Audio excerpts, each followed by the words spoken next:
قومی آواز کینیڈا کی اردو سروس میں خوش آمدید۔ ٹرمپ کی ٹیرف کی آخری تاریخ گزرتے ہی کینیڈا اربوں ڈالر مالیت کے امریکی سامان پر 25% محصولات کے ساتھ جوابی کارروائی کرنے جا رہا ہے۔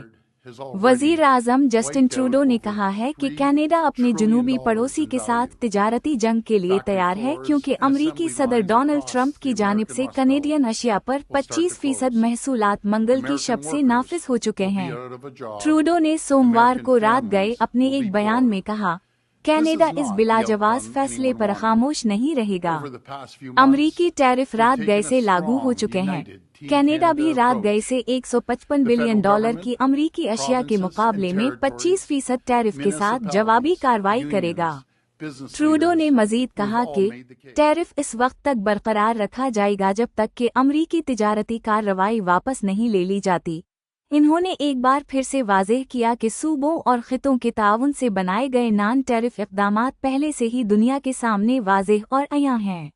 پارلیمنٹ ہل میں سوموار کو ٹروڈو کے بیان سے پہلے ٹرمپ کے محصولات کو اپنی بقا کی جنگ کے طور پر درجہ بندی کرتے ہوئے وزیر خارجہ میلانیا جولی نے صحافیوں کو بتایا کہ ہم سب اس کے لیے تیار ہیں۔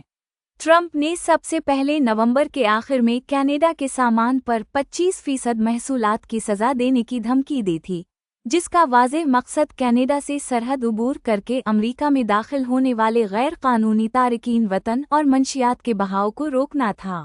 1 فروری کو ایک ایگزیکٹو آرڈر پر دستخط کرنے کے بعد لیویز کو لاگو کرنے کے لیے ٹروڈو نے اپنی حکومت کے $1.3 بلین کے سرحدی منصوبے کی دوبارہ منظوری کے بعد انہیں آخر وقت میں 30 دن کے لیے مؤخر کر دیا تاکہ بارڈر سیکیورٹی میں مزید بہتری لائی جا سکے، جس کے مندرجات میں بارڈر کی ہر ممکنہ نگرانی کے لیے اضافی اہلکار، ڈرون سے نگرانی کے آلات اور ہیلی کاپٹروں کی تعیناتی شامل ہے۔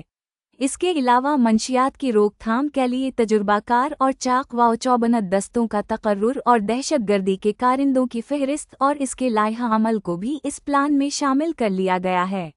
یہ خبریں آپ قومی آواز کینیڈا پر ملاحظہ کر رہے ہیں۔ ان تازہ ترین اقدامات کے باوجود ٹرمپ نے سوموار کے روز تصدیق کی کہ کینیڈا کے لیے مزید کوئی بحالی نہیں ہوگی۔ وائٹ ہاؤس میں صحافیوں کو بتایا کہ مذاکرات کے لیے کوئی جگہ نہیں بچی، وہ سب تیار ہیں۔ انہوں نے کہا، محصولات کل سے نافذ ہو جائیں گے، لیکن جولی نے کہا کہ ان کا خیال ہے کہ کینیڈا نے سرحد کے ارد گرد ایک مضبوط رائے عامہان قائم کی ہوئی ہے اور ہم جانتے ہیں کہ ہمارے پاس ایک اچھا منصوبہ ہے۔ ہم جانتے ہیں کہ ہم نے اس میں سرمایہ کاری کی ہے۔ ہم جانتے ہیں کہ ہم نے ان سوالوں کے جوابات دیے ہیں جو ٹرمپ انتظامیہ کو ہماری کوششوں سے متعلق درکار تھے۔ اپنے بیان میں ٹروڈو نے اس طرف بھی اشارہ کیا کہ کس طرح امریکی سرحد پر روکے جانے والے فینٹینائل، خطرناک نشہ آور شے، کا 1% سے بھی کم کینیڈا سے آتا ہے، اور کہا کہ وفاقی حکومت نے اس لعنت سے نمٹنے کے لیے خاصی محنت کی ہے جو کینیڈین اور امریکیوں کو یکساں طور پر متاثر کرتی ہے۔ ٹرمپ نے مارچ 12 تک اسٹیل اور ایلومینیم پر 25% اور اگلے ماہ کے اوائل سے شروع ہونے والے باہمی محصولات سمیت اضافی ٹیرف کا اعلان بھی کیا ہے۔ قومی دفاع کے وزیر بل بلیئر نے بھی پیر کو پارلیمنٹ ہل پر صحافیوں کو بتایا کہ کینیڈا ٹرمپ کے پہلے دور کے محصولات کا جواب دینے کے لیے تیار رہے، جبکہ دوسری جانب امریکی انتظامیہ کے ساتھ بات چیت ابھی جاری ہے۔ بلیئر نے محصولات کے بارے میں کہا، مجھے لگتا ہے کہ یہ انتہائی افسوسناک ہے اور اس کا نہ صرف کینیڈینوں پر بلکہ امریکیوں پر بھی بہت اہم اور گہرا اثر پڑے گا۔